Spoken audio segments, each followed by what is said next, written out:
Estamos de regreso y estamos platicando con el secuestro partidista en el país, con nuestros amigos Guillermo Noriega y Óscar Cerrato.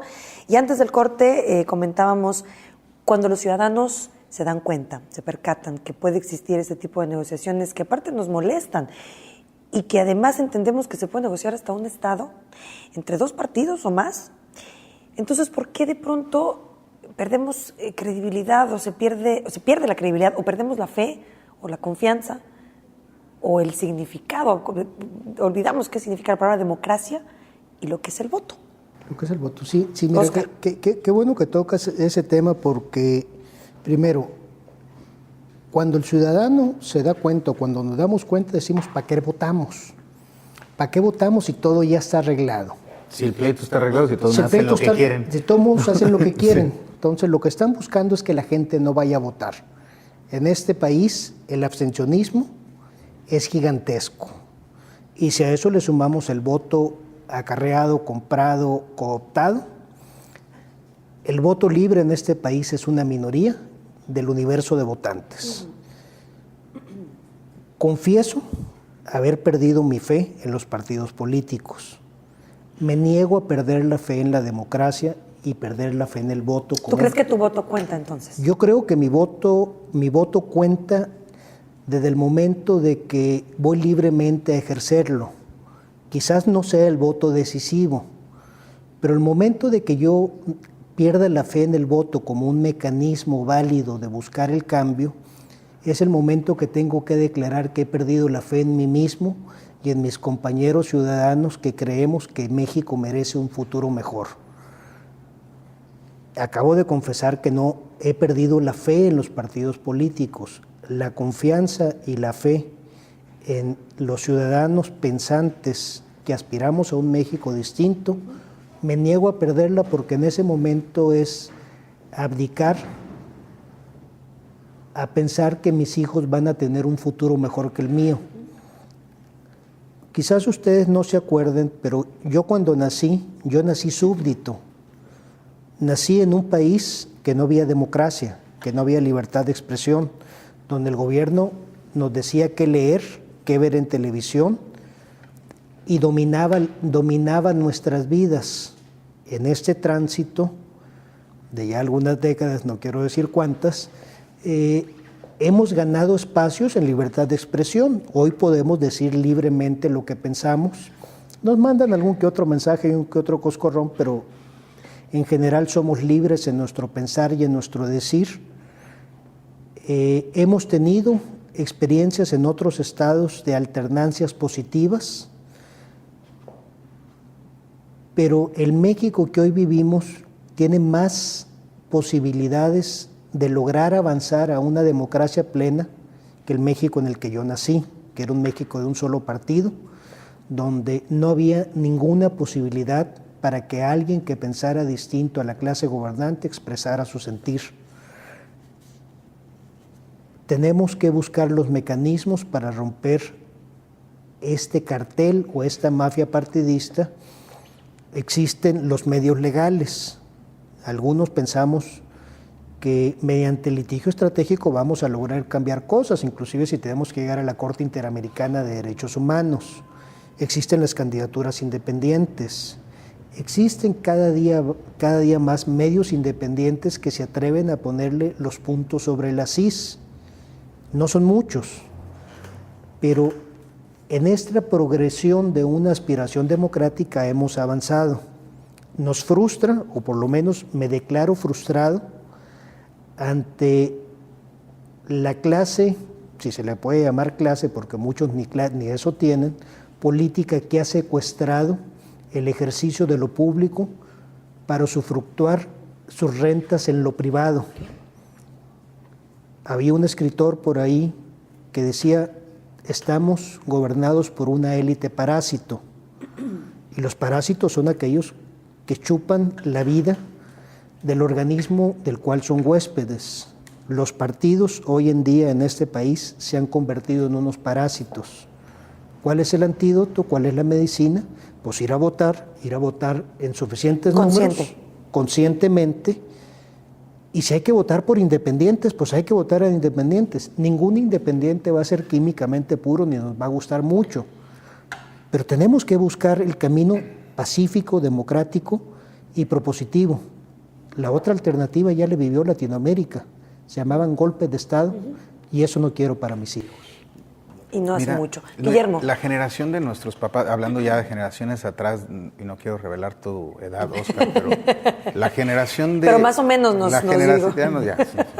La generación de nuestros... más o menos, no quiero que saquen cuentas, pero la generación de nuestros papás le apostaron a tumbar ese régimen monopartidista, ¿no? Único del PRI. Sí. Y todo giraba en torno a sacar al PRI de los pinos. Pero era un espejismo. Y parecía que eso iba a venir a resolver todos los problemas de este país. Sí, ¿no? Claro. O sea, la generación que está encima de la nuestra, Claudia, tú y yo, que estamos contemporáneos, jovencitos, ¿no? Esa generación fue la que logró, cuando nosotros íbamos llegando a la edad de votar y demás, pues logró sacar al PRI de los pinos. ¡Qué padre! Se logró. Y la gran frustración es que la alternancia no nos trajo la mágica solución a todo. Porque de hecho, no es mágico, a nada. Porque el cambio no es mágico. De hecho, ni siquiera significaba que iba a solucionar algo por automático. Ese tipo de cosas creo que ahora habrá que replantearlas. La apuesta de esa generación fue la alternancia. La apuesta de esta generación todavía no está clara y lo que dicen más bien lo que se puede evidenciar en el día a día es que la apuesta es más ciudadanía, menos partidos, más organizaciones cívicas, menos partidos, más medios críticos independientes, redes sociales, menos regulación, menos partidos, menos sistema político enquilosado, vertical, menos... Entonces, ¿qué le va a pasar a México? Porque estás hablando de cosas que no sabía la generación de nuestros padres. O sea, decirles a través de redes sociales puedes tumbar a tal o cual personaje. Pues si hace 10 años no lo sabíamos nadie de nosotros, sí, pues, es correcto, ¿qué le va a pasar a México? No tenemos idea. Y creo que esa es una de las cosas que está, digamos, muy emocionante. Si hace 10 años, volteamos a ver para allá por el 2005, pues, ¿dónde estaban las redes sociales? Naciendo. El Messenger por ahí en la computadora y uno que otro elemento. Estamos haciendo el Facebook, Twitter nació en el 2006. Apenas. Me gustaría... Entonces no podemos decir qué va a pasar y eso es importante. Ni siquiera nos lo podemos imaginar. Lo que sí creo es que la apuesta de esta generación se tiene que consolidar. Y entonces tenemos que buscar... ¿En quién? No, se tiene que consolidar en herramientas. Herramientas para pelear de los ciudadanos una decisión del poder público que no nos convenga. Herramientas para irnos en contra de una decisión del legislativo o una ley que no nos guste a la población. Herramientas para ir en contra de impuestos injustos. Herramientas para obligar a los políticos a bajarse los sueldos o bajar ese nivel excesivo de gasto y de derroche. Necesitamos herramientas los ciudadanos. Y hablas de participación entonces. Muchísima. Activa. Y por lo mismo leyes de participación ciudadana y por lo mismo candidaturas independientes y por lo mismo muchísimas nuevos elementos que esos ya ni son tan nuevos, pero que permitan a los ciudadanos pues someter a referéndum o someter a plebiscito, ir a votar a ver si estamos de acuerdo o no con que se haga un puente en nuestra colonia o si estamos de acuerdo o no. El presupuesto participativo, la consulta vecinal, que ya están en la ley de participación, pero se niegan a dar reglamento, ¿no? Sí, y se niegan a hacerlo funcional porque nos estarían no quiero dando disminuir tu entusiasmo, pero si vemos quiénes son los coordinadores parlamentarios en la Cámara de Senadores y los futuros coordinadores parlamentarios en la Cámara de Diputados y en los congresos locales, cuando despertamos el dinosaurio seguía ahí. No, pero no te preocupes. Es gente que algunos en su vida se han presentado al escrutinio público. Por supuesto, y ellos son incondicionales al poder. Y otros que hace una generación no se presentan a una boleta electoral. Pero por lo mismo, aún a pesar de todos esos personajes, no podemos disminuir el entusiasmo. De hecho, por lo contrario. Vamos a cerrar. ¿Con qué te quedas, Oscar? Oscar Serrato. Que soy un optimista y redento y creo que México tiene un futuro mucho mejor que la experiencia nos enseña. Cuando yo hablo de tener fe, tengo fe en el futuro, tengo fe en los ciudadanos, tengo fe en el voto y tengo fe en el proceso democrático. Yo uso la palabra fe en lugar de de la palabra confianza. La confianza nace de datos duros o de evidencia empírica con lo cual podemos demostrar.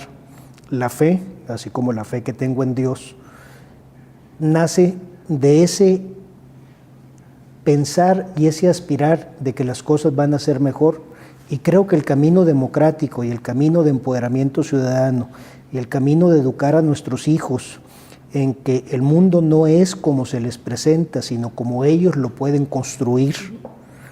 En ese momento, cuando esta nueva generación, o la generación de ustedes o mi generación, logremos entender de que nosotros somos más, de que nosotros somos los que pagamos impuestos, de que nosotros somos quienes tenemos la visión de Estado. El ciudadano tiene una visión de Estado, el político tiene una visión de gobierno. Ellos van y vienen, nosotros nos quedamos. Entonces, yo soy optimista porque creo que podemos tener un México mejor, y estoy seguro que mis hijos van a vivir en un México mejor que el que me tocó. ¿Okay? Sin embargo, para ello hay que trabajar, y todos los días.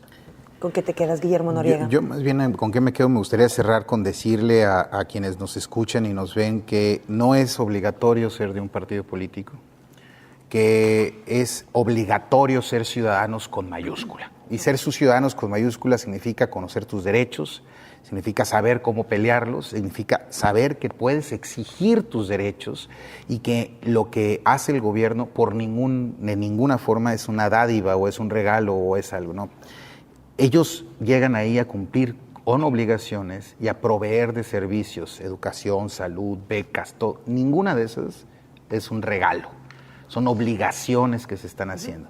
Entonces, lo que sí es que ahorita que estamos en un ambiente electoral, hay que revisarlos, saber quiénes son, saber qué proponen y demás, pero es importante insistir, no es necesario que sean de algún partido, ¿no? Es decir, no es una obligación.